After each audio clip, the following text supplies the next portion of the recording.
Shalom.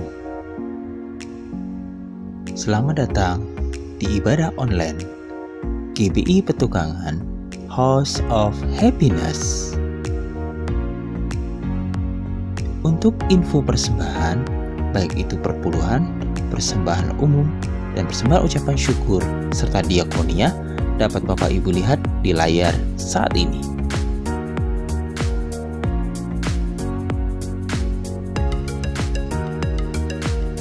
Untuk tertib administrasi, bukti persembahan mohon difoto lalu dikirimkan melalui WhatsApp ke nomor 0822 9900 8683. Akhirnya, kami mengucapkan selamat beribadah. Tuhan Yesus memberkati.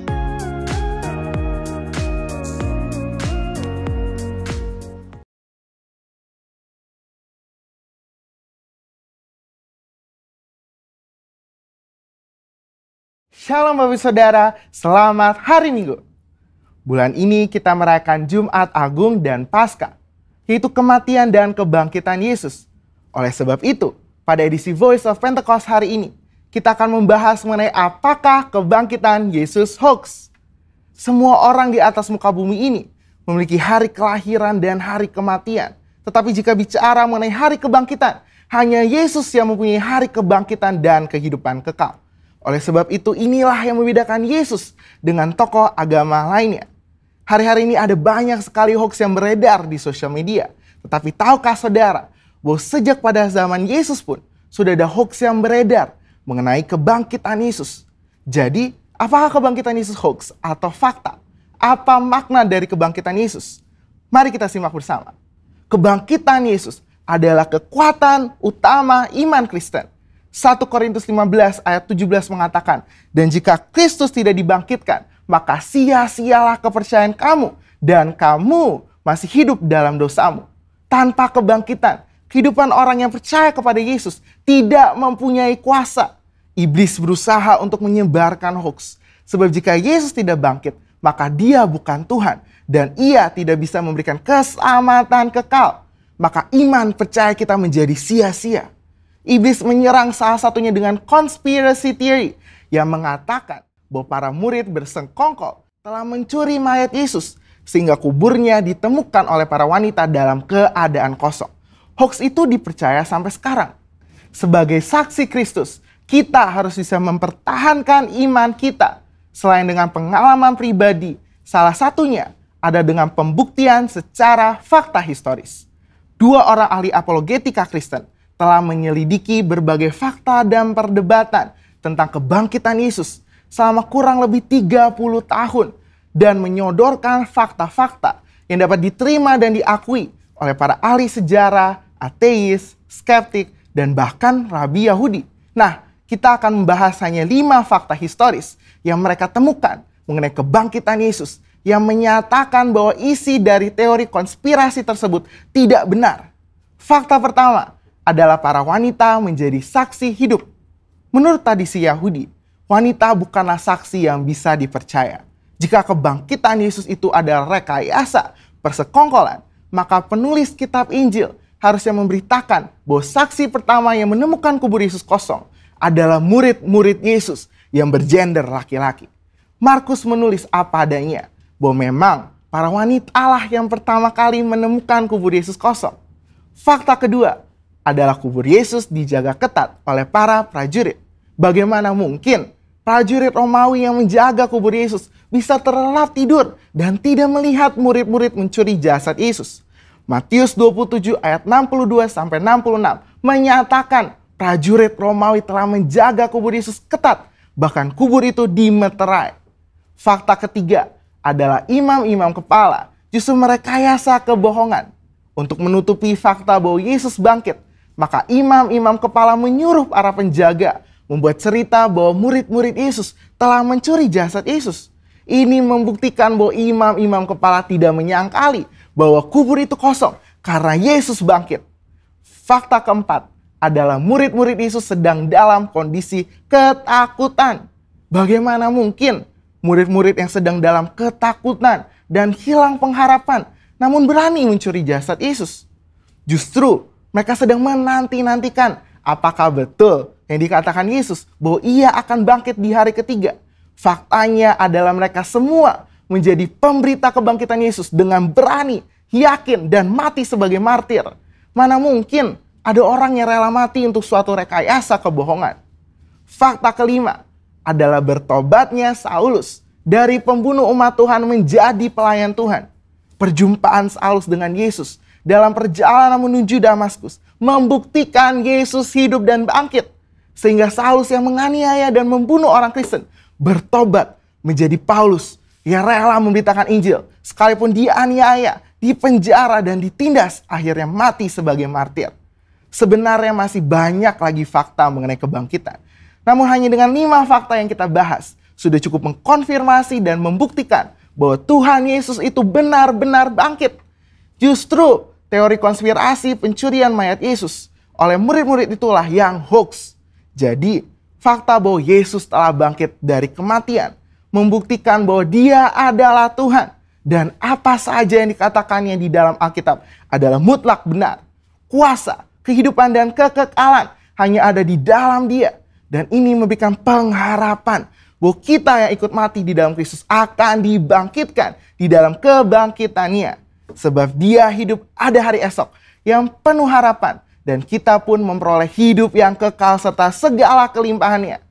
Saudara, untuk penjelasan lebih lengkapnya dari tim teologi kami, jangan lupa buka linknya ada di atas atau scan QR Code yang tersedia. Salam integritas, Tuhan Yesus memberkati.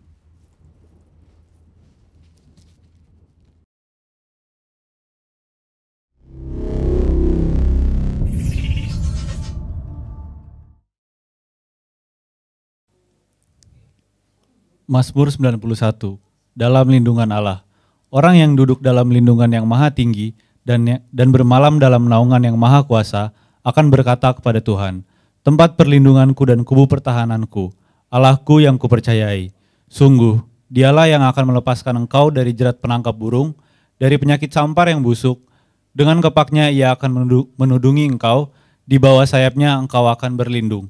Kesetiaannya ialah perisai dan pagar tembok. Engkau tak usah takut terhadap kedahsyatan malam, terhadap panah yang terbang di waktu siang, terhadap penyakit sampar yang berjalan di dalam gelap, terhadap penyakit menular yang mengamuk di waktu petang. Walau 1.000 orang rebah di sisimu dan 10.000 di sebelah kananmu, tetapi itu tidak akan menimpamu. Engkau akan hanya menontonnya dengan matamu sendiri dan melihat pembalasan terhadap orang-orang fasik. Sebab Tuhan ialah tempat perlindunganmu, yang maha tinggi telah kau buat tempat perteduhanmu. Malapetaka tidak akan menimpa kamu, dan tulah tidak akan mendekat kepada kemahmu. Sebab malaikat-malaikatnya akan diperintahkannya kepadamu untuk menjaga engkau di segala jalanmu. Mereka akan menatang engkau di atas tangannya, supaya kakimu jangan terantuk kepada batu. Singa dan ular tedung akan kau langkahi. Engkau akan menginjak anak singa dan ular naga. Sungguh hatinya melekat kepadaku, maka aku akan meluputkannya. Aku akan membentenginya sebab ia mengenal namaku. Bila ia berseru kepadaku, aku akan menjawab. Aku akan menyertai dia dalam kesesakan, aku akan meluputkannya dan memuliakannya. Dengan panjang umur akan kukenyangkan dia, dan akan kuperlihatkan kepadanya keselamatan daripadaku. Amin. Apa yang dimaksud dengan Pentakosta ketiga? Pentakosta ketiga adalah pencurahan Roh Kudus yang dahsyat di zaman ini, melebihi yang terjadi di Azusa Street. Pentakosta ketiga akan mengakibatkan penuaian jiwa yang terbesar dan yang terakhir sebelum Tuhan Yesus datang kembali. Pentakosta ketiga akan membangkitkan generasi Yeremia, yaitu anak-anak muda yang dipenuhi Roh Kudus, cinta mati-matian kepada Tuhan Yesus, tidak kompromi terhadap dosa, dan akan bergerak untuk memenangkan jiwa. Pentakosta ketiga lahir di Indonesia dan bergerak ke bangsa-bangsa. Gerakan ini dari timur ke barat dan akan kembali ke Yerusalem. Pentakosta ketiga akan memberikan kuasa untuk menyelesaikan amanat agung, dan setelah itu Tuhan Yesus datang kembali. Amin. Shalom Bapak Ibu, saudara-saudariku yang dikasihi Tuhan. Puji nama Tuhan, kita berjumpa kembali di dalam ibadah hari ini. Ini hari yang spesial karena kita memperingati hari kebangkitan Tuhan Allah kita, Tuhan Yesus Kristus. Kematiannya menyelamatkan kita semua, orang-orang yang percaya kepada Tuhan Yesus. Kuasa kematian, kuasa kebangkitannya, itu yang menyelamatkan setiap orang percaya.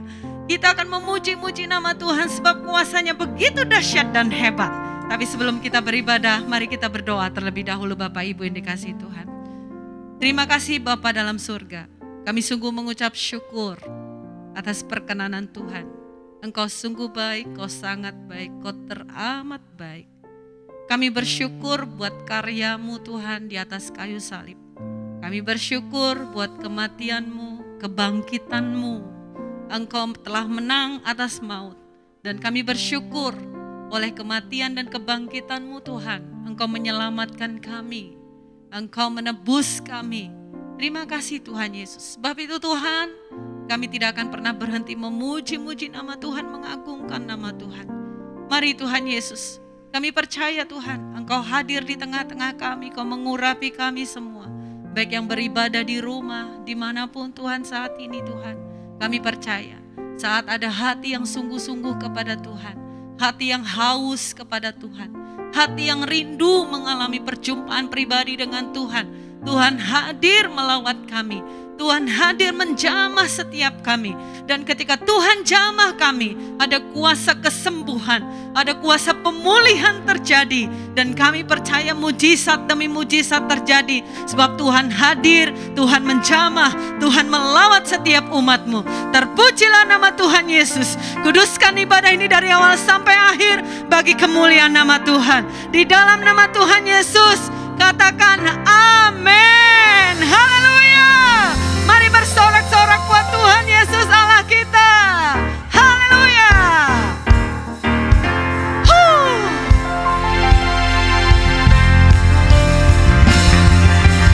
Yes Lord. Engkau Allah yang sangat baik. Engkau Tuhan yang begitu baik. Engkau teramat baik bagi kehidupan kami. Adalah baik memuji-muji nama Tuhan. Adalah baik meninggikan nama Tuhan. Haleluya. Bersama-sama dengan kami di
segala raja, Engkaulah Tuhan segala Tuhan. Engkau layak kami muliakan, Engkau layak kami tinggikan. Ini setiap kami orang-orang tebusan-Mu Tuhan, orang-orang yang percaya kepadamu. Kami menyembah Engkau, Allah yang hidup, Raja kami, Tuhan kami. Terima kasih Tuhan. Mari Bapak Ibu Saudara dimanapun saat ini kau berada, datanglah dengan hati yang haus lapar akan Tuhan. Mari sembah Tuhan. Sembah Tuhan sebab Dia baik. Dia sangat baik. Dia teramat baik. Sembah Dia. Agungkan namanya Yesus. Engkau layak terima pengakuan.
Nyanyi pujian bagimu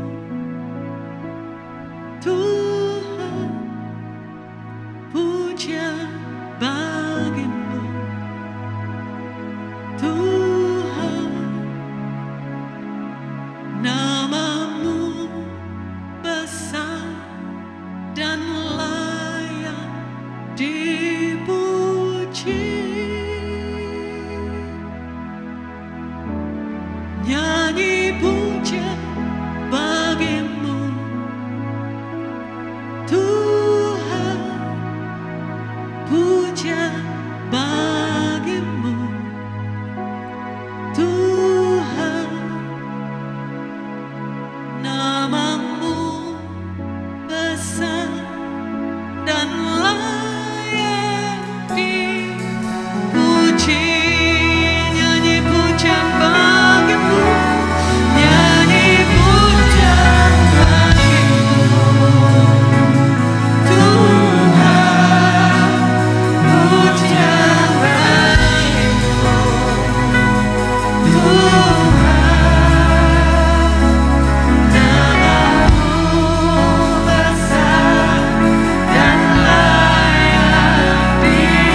Berfirmanlah ya Tuhan, berbicaralah kepada setiap kami umat-Mu.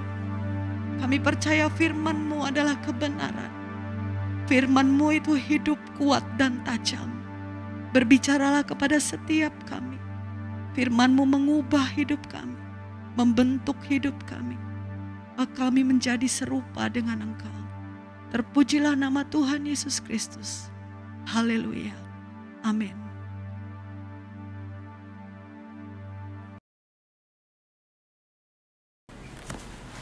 Shalom. Saudara yang dikasihi oleh Tuhan Yesus, pembicaraan hari ini adalah mengenai kita yang telah ditebus. Mari sebelum kita mulai dengan firman Tuhan, kita berdoa terlebih dulu. Bapa yang baik, Bapa yang kami sembah di dalam nama Tuhan Yesus Kristus, kami mengucap syukur untuk perlindungan, pertolongan, penjagaan daripada-Mu Tuhan.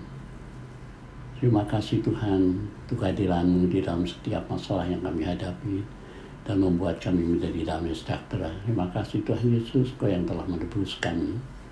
Mari urapi hamba-Mu, urapi kami semuanya untuk mendengarkan firman-Mu. Terima kasih Tuhan, dalam nama Tuhan Yesus kami berdoa dan mengucap syukur. Haleluya. Amin. Saudara yang dikasihi Tuhan Yesus, tanggal 2 April adalah hari di mana Tuhan Yesus wafat. Nah, mari kita mendalami apa yang telah Tuhan lakukan untuk menebus kehidupan kita. Hari itu adalah hari yang disebut Hari Paskah. Nah, saudara, dalam Keluaran pasal yang ke-12 di dalam Perjanjian Lama, pada awal daripada Hari Paskah ini, Tuhan berfirman, "Berfirmanlah Tuhan kepada Musa dan Harun di tanah Mesir, bulan inilah akan menjadi permulaan segala bulan bagimu. Itu akan menjadi bulan pertama bagimu tiap-tiap tahun. Katakanlah kepada segenap jemaat Israel, pada tanggal 10 bulan ini diambillah oleh masing-masing seekor anak domba menurut kaum keluarga, seekor anak domba untuk tiap-tiap rumah tangga. Tetapi jika rumah tangga itu terlalu kecil jumlahnya untuk mengambil seekor anak domba, maka ia bersama-sama dengan tetangganya terdekat ke rumahnya haruslah mengambil seekor. Menurut jumlah jiwa tentang anak-anak domba itu, kamu buatlah perkiraan menurut keperluan tiap-tiap orang. Anak dombamu itu harus jantan, tidak bercela, berumur setahun. Kamu boleh ambil domba atau kambing. Kamu harus mengurungnya sampai hari yang ke-14 bulan ini. Lalu seluruh jemaat Israel yang berkumpul harus menyembelihnya pada waktu senja. Kemudian dari darahnya haruslah diambil sedikit dan dibubuhkannya pada kedua tiang pintu dan pada ambang atas pada rumah-rumah di mana orang memakannya. Dagingnya harus dimakan mereka pada malam itu juga. Yang dipanggang mereka harus makan dengan roti yang tidak beragi, beserta sayur pahit. Janganlah kamu memakannya mentah atau direbus dalam air. Hanya dipanggang dengan api, lengkap dengan segalanya, dan betisnya dan isi perutnya. Janganlah kamu tinggalkan apa-apa dari daging itu sampai pagi. Apa yang tinggal sampai pagi kamu bakarlah habis dengan api. Dan beginilah kamu memakannya. Pinggangmu berikat kasus pada kakimu dan tongkat di tanganmu. Buru-burulah kamu memakannya. Itulah Paskah bagi Tuhan. Sebab pada malam ini aku akan menjalani tanah Mesir dan semua anak sulung dari anak manusia sampai anak binatang akan kubunuh, dan kepada semua Allah di Mesir akan kujatuhkan hukuman. Akulah Tuhan, dan darah itu menjadi tanda bagimu pada rumah-rumah di mana kamu tinggal. Apabila aku melihat darah itu, maka aku akan lewat daripada kamu. Jadi, tidak akan ada tulah kemanusiaan di tengah kamu apabila aku menghukum tanah Mesir. Hari ini akan menjadi hari peringatan bagimu. Kamu harus merayakannya sebagai hari raya bagi Tuhan turun-temurun. Kamu harus merayakan sebagai ketetapan untuk selamanya. Lalu Musa memanggil semua tua-tua Israel serta berkata kepada mereka, pergilah, ambillah kambing domba untuk kaummu dan sembelihlah anak domba Paskah.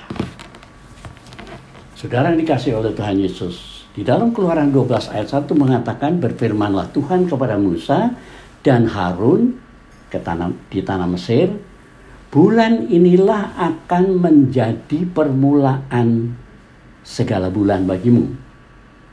Akan menjadi bulan pertama bagi tiap-tiap tahun. Jadi ada bulan permulaan segala bulan dan menjadi ada bulan pertama bagimu tiap-tiap bulan. Saudara, pada waktu itu orang Israel mempunyai 2 kalender dalam kehidupan mereka. Dan sebenarnya kita juga mempunyai 2 kalender yang selalu dirayakan dalam kehidupan kita. Yang pertama adalah kalender umum, yaitu kelahiran jasmania. Lahir dari orang tua kita sebelum kita bertobat, disebut sebagai manusia lama kita. Yang kedua, kalender kudus yang berhubungan dengan keselamatan Allah, yaitu kelahiran baru. Setelah bertobat, dibaptis air, menerima baptisan Roh Kudus, menjadi ciptaan yang baru. Keluaran 12 ayat 2 mengatakan, bulan inilah akan menjadi permulaan segala bulan bagimu. Itu akan menjadi bulan pertama bagimu tiap-tiap tahun.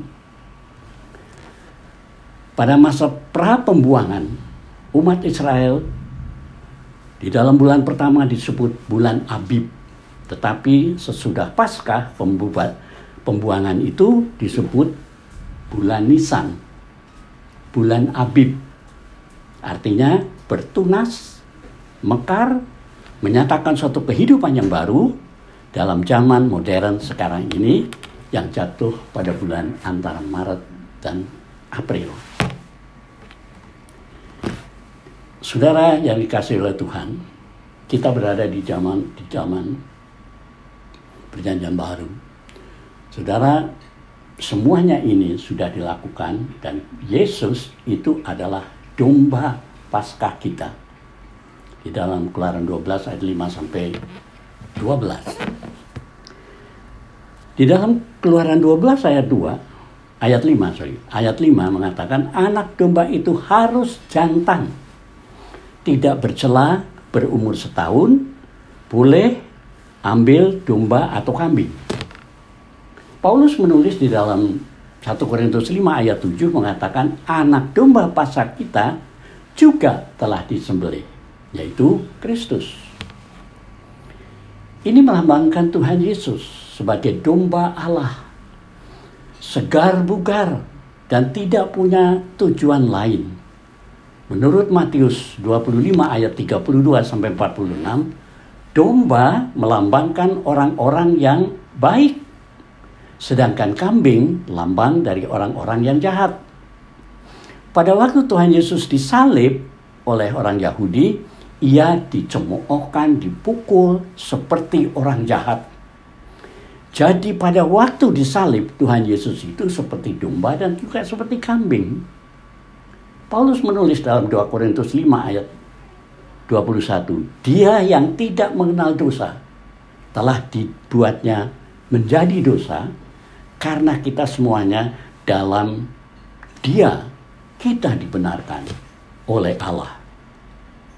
Yang kedua, Keluaran 12 ayat 6, kamu harus mengurungnya sampai hari yang ke-14 bulan ini. Lalu seluruh jemaat Israel yang berkumpul harus menyembelihnya pada waktu senja. Yesus di dalam Lukas 23 ayat 13 sampai 32, Yesus dikurung oleh Pilatus. Yang ketiga, Keluaran 12 ayat 7.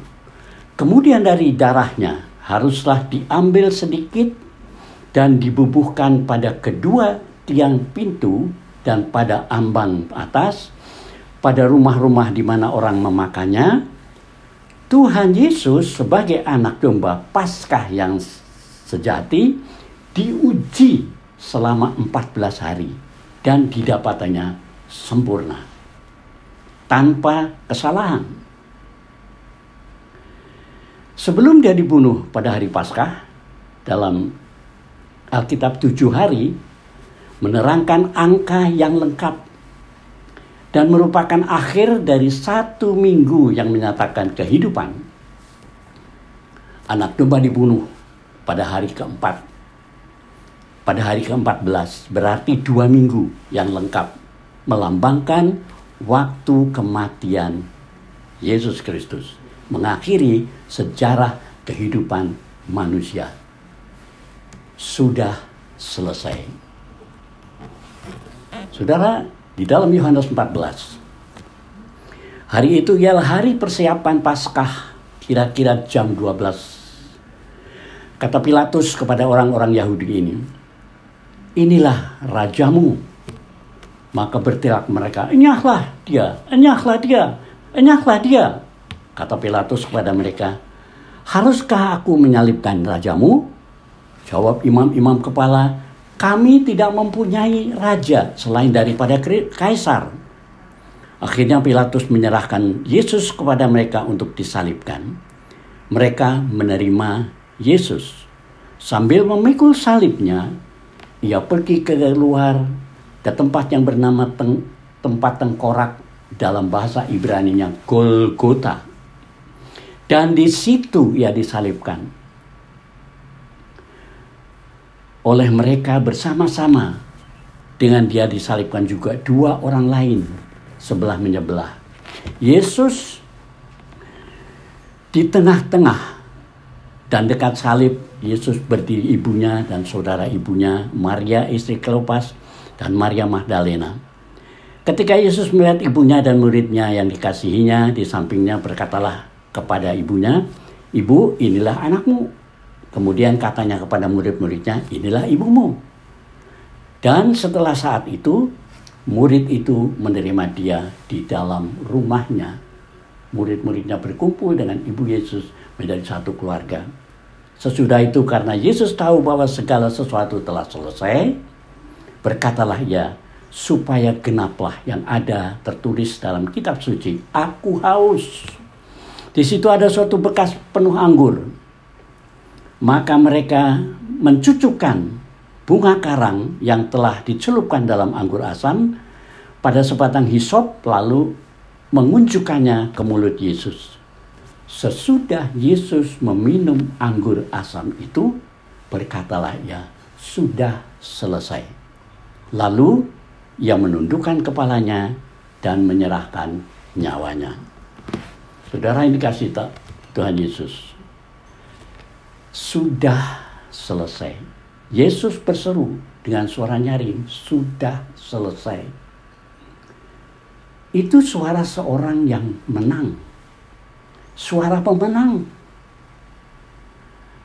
Sudah genaplah nubuat mengenai kematiannya dalam perjanjian lama. Semua ibarat dalam agama Yahudi yang mengakibatkan kematiannya sudah digenapi. Karena itu sudah selesai. Sudah selesai pekerjaan yang dialamatkan Bapa. Sudah selesai pekerjaan tebusan dan keselamatan. Roh yang kekal mempersembahkan dirinya kepada Allah sebagai persembahan yang tak bercacat.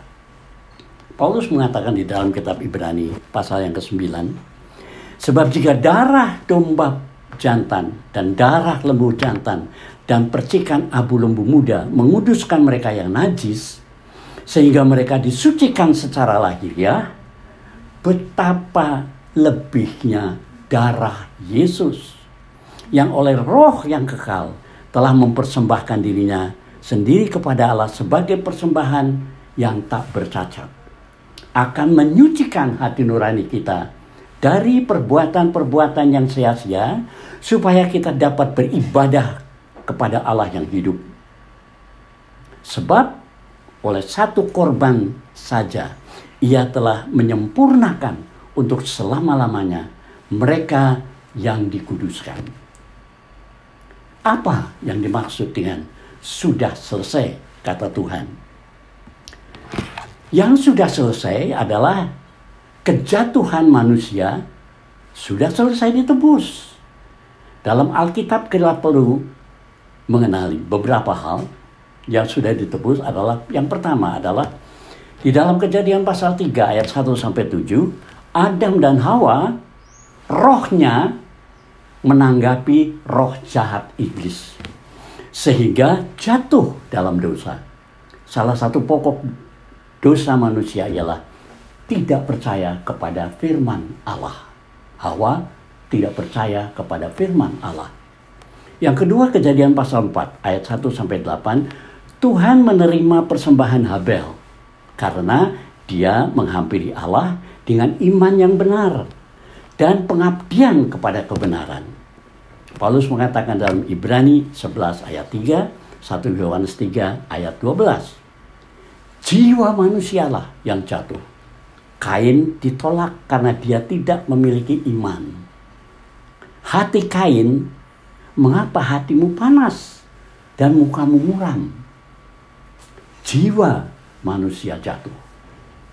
Yang ketiga, Kejadian 6 ayat 1 sampai 3. Lalu mereka mengambil istri-istri dari antara mereka, siapa saja yang disukai mereka. Berfirmanlah Tuhan, rohku tidak akan selama-lamanya tinggal dalam manusia, karena manusia itu daging. Kedagingannya jatuh. Jadi 3 hal, roh, jiwa, dan tubuh manusia jatuh. Akibatnya dalam Kejadian pasal 11, dosa umat di wilayah Sinear ialah keinginan untuk menguasai dunia. Dan nasib mereka terlepas dari Allah melalui kesatuan organisatoris, kuasa dan keberhasilan besar yang berpusat pada manusia. Tujuan ini berdasarkan pada kesombongan dan pemberontakan terhadap Allah. Karena itu, sesudah kebangkitan yang pertama, Tuhan datang kepada Petrus, muridnya. Di dalam Yohanes 21, ketika Tuhan Yesus datang kepada Petrus, sesudah sarapan, Yesus berkata kepada Simon Petrus, Simon, anak Yohanes, apakah engkau mengasihi aku lebih daripada mereka ini? Jawab Petrus kepadanya, benar Tuhan, engkau tahu bahwa aku mengasihi engkau. Kata Yesus kepadanya, gembalakanlah domba-dombaku. Kata Yesus pula kepadanya untuk kedua kalinya, Simon, anak Yohanes, apakah engkau mengasihi aku? Jawab Petrus kepadanya, benar Tuhan, engkau tahu bahwa aku mengasihi engkau. Kata Yesus untuk yang ketiga kalinya, apakah engkau mengasihi aku? Dan ia berkata kepadanya, Tuhan, engkau tahu bahwa aku mengasihi engkau. Kata Yesus, gembalakanlah domba-dombaku. Aku berkata kepadamu, sesungguhnya ketika engkau masih muda, engkau mengikat pinggangmu sendiri dan engkau berjalan kemana saja kau kehendaki. Tapi jika engkau sudah menjadi tua, engkau akan mengulurkan tanganmu dan orang lain akan mengikat engkau dan membawa engkau ke tempat yang tidak ku kehendaki. Dan hal ini dikatakannya untuk menyatakan bagaimana Petrus akan mati dan memuliakan Allah. Sesudah mengatakan demikian, ia berkata kepada Petrus, ikutlah aku. Saudara yang dikasihi Tuhan, Yesus tidak bertanya kepada Petrus, apakah engkau akan menyangkal aku lagi? Ia hanya berkata, apakah engkau mengasihi aku lebih daripada mereka ini? Kasih mengandung sifat ilahi. Dan orang yang tidak mengasihi itu bukan orang Kristen. Sekalipun aku mengetahui segala rahasia dan memiliki seluruh pengetahuan, jika aku tidak mempunyai kasih, aku sama seperti tidak berguna. Petrus berdosa sebab ia telah menyangkal Tuhannya. Oleh karena itu, Yesus berkata, apakah engkau mengasihi aku? Jikalau kita tidak mengasihi Kristus, kita tidak dapat mengasihi manusia. Tuntutan yang terutama bagi kita orang Kristen ialah mengasihi Yesus Kristus. Dan jika kita mengasihi Dia, kita akan mengasihi sesama manusia. Bukan ilmu atau pengetahuan dan kepandaian berbicara memenangkan jiwa-jiwa bagi Kristus, melainkan kasih kepada Kristus yang melimpah kepada manusia. Kasih kepada Kristus akan menyebabkan seseorang yang mempunyai kebudayaan pergi dan hidup di antara orang-orang yang belum beradab agar dapat membawa mereka kepada Kristus. Matius 28 ayat 18-20.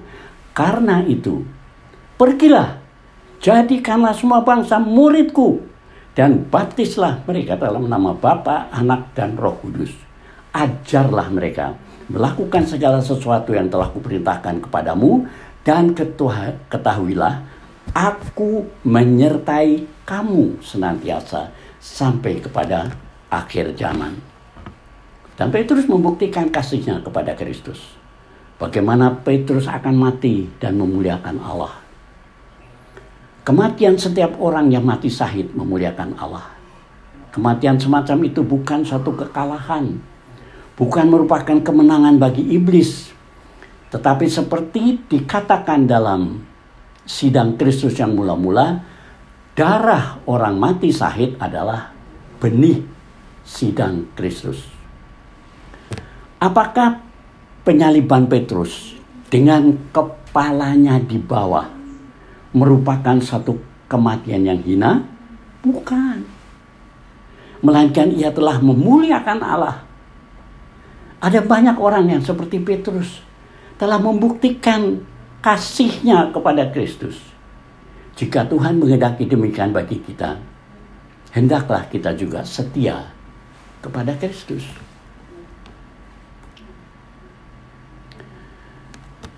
Kemudian setelah Tuhan Yesus datang kepada Petrus, Tuhan Yesus datang kepada murid-murid yang lain. Dia memerlukan pembaharuan bagi murid-murid. Yohanes 20 ayat 21 mengatakan, maka kata Yesus sekali lagi, damai sejahtera bagi kamu. Sama seperti Bapa mengutus aku, demikian juga sekarang aku mengutus kamu. Dan sesudah berkata demikian, ia menghembusi mereka dan berkata, terimalah Roh Kudus. Pemberian Roh Kudus oleh Yesus kepada murid-muridnya pada hari kebangkitan ini bukanlah baptisan Roh Kudus, sebagaimana dialami oleh murid-murid pada hari Pentakosta, Kisah Rasul 2. Peristiwa ini sekedar pemasukan pertama dari kehadiran Roh Kudus yang membaharui di dalam para murid dan hidup yang baru dari Kristus yang sudah bangkit. Ia adalah kelahiran baru. Ini adalah kelahiran baru murid-murid menjadi ciptaan yang baru. Sementara ajaran terakhirnya sebelum pengadilan dan penyaliban, Yesus berjanji kepada murid-muridnya bahwa mereka akan menerima Roh Kudus selaku oknum yang akan membaharui mereka. Ia menyertai kamu dan akan diam di dalam kamu. Yohanes 14 ayat 16-17. Yesus menggenapi janjinya saat itu. Bahwa Yohanes 20 ayat 22 berkaitan dengan pembaharuan dapat disimpulkan dari tanggapan ia menghembusi mereka. Kata Yunani untuk menghembusi atau empusau itu merupakan kata kerja yang dipakai dalam Septuaginta untuk Kejadian pasal yang kedua, di mana Allah menghembuskan nafas hidup ke dalam lubang hidungnya, Adam. Demikianlah manusia itu menjadi makhluk yang hidup. Kata kerja yang sama ditemukan di dalam Yehezkiel 37 ayat 9. Berhembuslah ke dalam orang-orang yang terbunuh ini supaya mereka hidup kembali.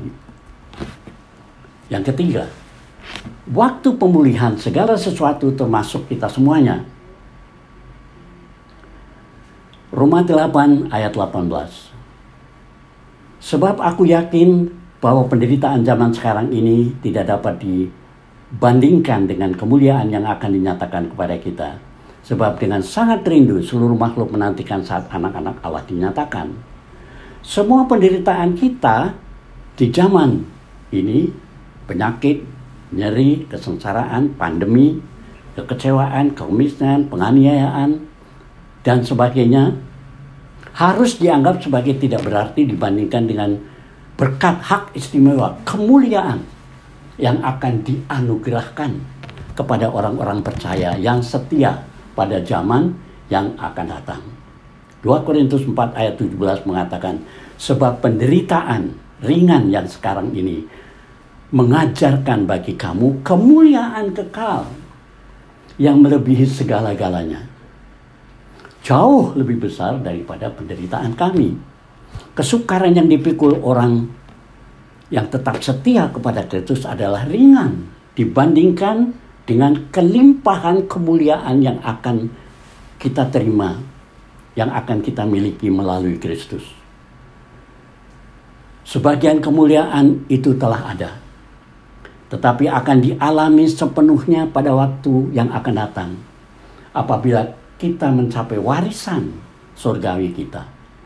Maka kita akan mengatakan bahwa kesengsaraan yang paling berat sekalipun tidak berarti dibandingkan dengan kemuliaan kekal itu. Sebab itu kita tidak boleh hilang pengharapan atau melepaskan iman kita sewaktu kita menghadapi masalah seperti pandemi hari-hari ini.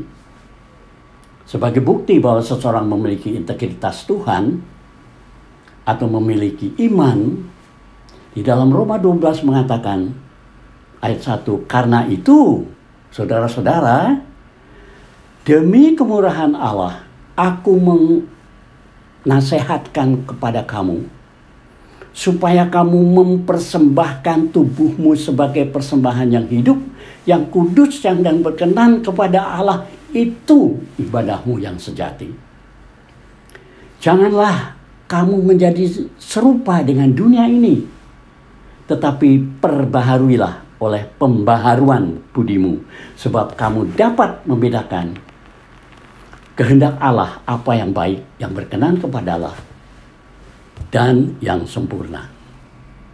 Sebagai bukti bahwa seseorang memiliki integritas Tuhan adalah, yang pertama, dia rajin baca dan menghayati firman Tuhan dan melakukan persembahan tubuhnya. Yang kedua, memiliki kehidupan yang bergairah, tidak loyo akan masa depan, sebab Tuhan menjanjikan kepada orang yang intim akan memiliki hari depan yang penuh pengharapan. Memiliki kerendahan hati ini yang ketiga, dan berserah hanya kepada Tuhan. Orang yang rendah hati akan selalu mendahului kepentingan orang lain daripada dirinya. Dengan kata lain, tidak egois, memiliki integritas yang tinggi. Selalu berusaha memelihara kesatuan roh oleh ikatan sejahtera dan sahabat-sahabatnya.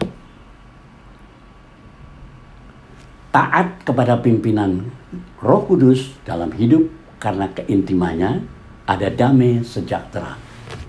Memiliki urapan dan kepenuhan Roh Kudus dalam hidupnya, dalam setiap kali berdoa, dan selalu akan merasakan kehadiran Allah.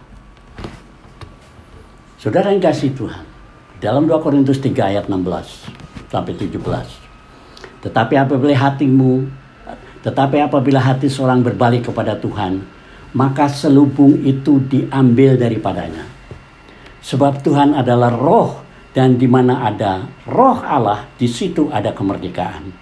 Dan kita semua mencerminkan kemuliaan Tuhan dengan muka yang tidak berselubung. Dan karena kemuliaannya itu datangnya dari Tuhan yang adalah roh, maka kita diubah menjadi serupa dengan gambarnya dalam kemuliaan yang semakin besar. Roh kemerdekaan, kemerdekaan melalui Kristus, pertama-tama dan terutama merupakan pembebasan dari hukuman dan perbudakan dosa dan seluruh kuasa iblis. Yang pertama, pembebasan sebenarnya dimulai dengan bersatunya orang percaya dengan Kristus dan penerimaan Roh Kudus. Pembebasan dari perhambaan rohani dipelihara melalui roh yang berdiam di dalam diri seseorang menurut dan melalui ketaatan terhadap bimbingannya.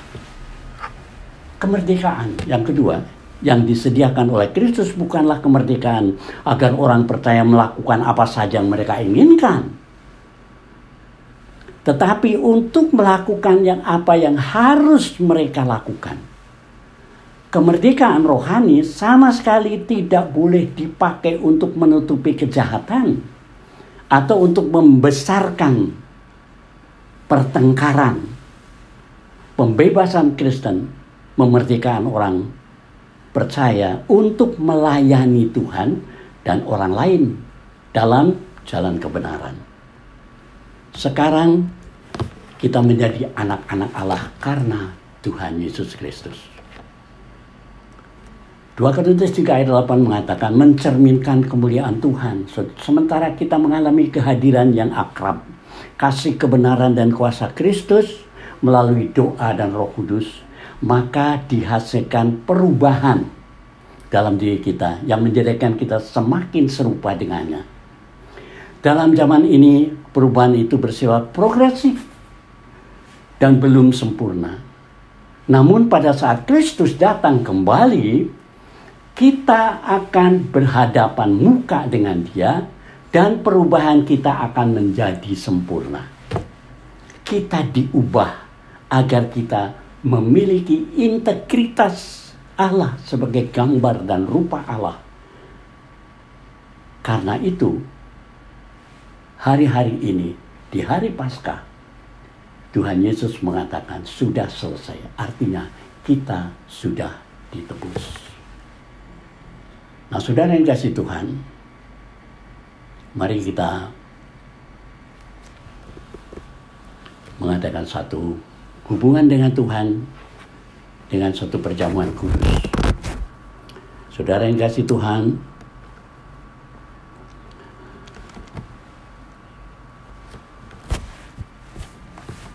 di dalam Yohanes 6 ayat 56 mengatakan, barang siapa makan dagingku dan minum darahku, ia tinggal di dalam aku dan aku di dalam dia.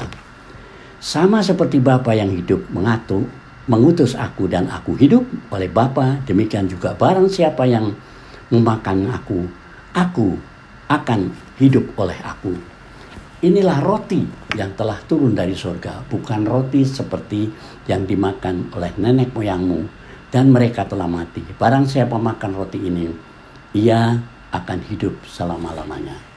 Mari kita berdoa. Bapa yang baik, Bapa yang kami sembah di dalam nama Tuhan Yesus, kami mengucap syukur bahwa Engkau telah menebus kami. Engkau telah menjadikan kami anak-Mu Tuhan. Terima kasih Tuhan Yesus. Mari tuntun kehidupan kami. Engkau telah memberikan kepada kami Roh-Mu yang kudus. Roh Kudus telah memimpin kehidupan kami, mengatur kehidupan, menjagai kami. Terima kasih Tuhan Yesus, Engkau sungguh baik dan sangat baik. Kami serahkan seluruh kehidupan kami dalam tangan penguasa-Mu. Mari Tuhan berkati kami. Kami akan mengadakan satu perjamuan yang kudus. Perjamuan kudus hanya diperuntukkan bagi jemaat yang sudah berusia 12 tahun ke atas dan yang telah bertobat menerima Yesus sebagai Tuhan dan Juru Selamatnya dan dibaptis. 1 Korintus 11 ayat 23. Sebab apa yang telah diteruskan kepadamu telah aku terima dari Tuhan, yaitu bahwa Tuhan Yesus pada malam waktu ia diserahkan mengambil roti. Mari kita ambil roti. Mari kita angkat roti di tangan kanan kita. Dan sesudah itu ia mengucapkan syukur atasnya, yang memecah-mecahkannya dan berkata, inilah tubuhku yang diserahkan bagi kamu. Perbuatlah ini menjadi peringatan akan aku. Saudara-saudara yang dikasihi Tuhan Yesus, bukankah roti yang kita pecah-pecahkan adalah persekutuan kita dengan tubuh Kristus? Mari kita makan dalam nama Tuhan Yesus.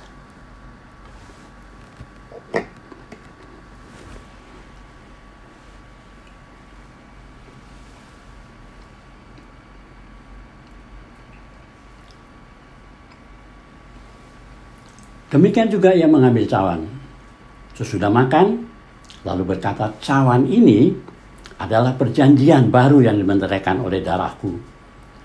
Perbuatlah ini setiap kali kamu meminumnya menjadi peringatan akan aku. Saudara-saudara yang dikasihi Tuhan, bukakan cawan pengucapan syukur yang atasnya kita mengucapkan syukur adalah persekutuan kita dengan darah Kristus. Marilah kita minum dalam nama Tuhan Yesus.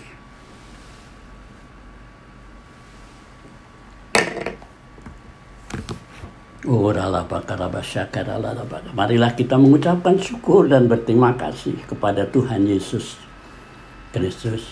Terima kasih Yesusku, terima kasih Yesusku. Puji syukur hanya bagi Tuhanku. Terima kasih Yesusku, terima kasih Yesusku. Puji syukur hanya bagi Tuhanku. Puji syukur hanya bagi Tuhanku. Terima kasih Tuhan. Untuk tubuhmu dan darahmu, kami menjadi manusia yang baru. Terima kasih Tuhan, apa yang telah kau berikan kepada kami, telah kau tebus kami, dan kau telah menjadikan kami manusia yang baru. Terima kasih Tuhan. Kami serahkan seluruh kehidupan kami dalam tangan penguasa keluarga kami. Terima kasih Tuhan Yesus. Di dalam nama Tuhan Yesus, kami berdoa dan mengucap syukur. Haleluya. Amin. Sekarang terimalah berkat Tuhan, kasih karunia yang berlimpah-limpah daripada Allah Bapa dalam Anak yang tunggal Yesus Kristus, persekutuan yang manis dengan Roh Kudus menyertai saudara sekalian mulai hari ini sampai Tuhan Yesus datang menjemput kita di awan-awan dan bahkan sampai selama-lamanya. Yang percaya bersama-sama katakan amin.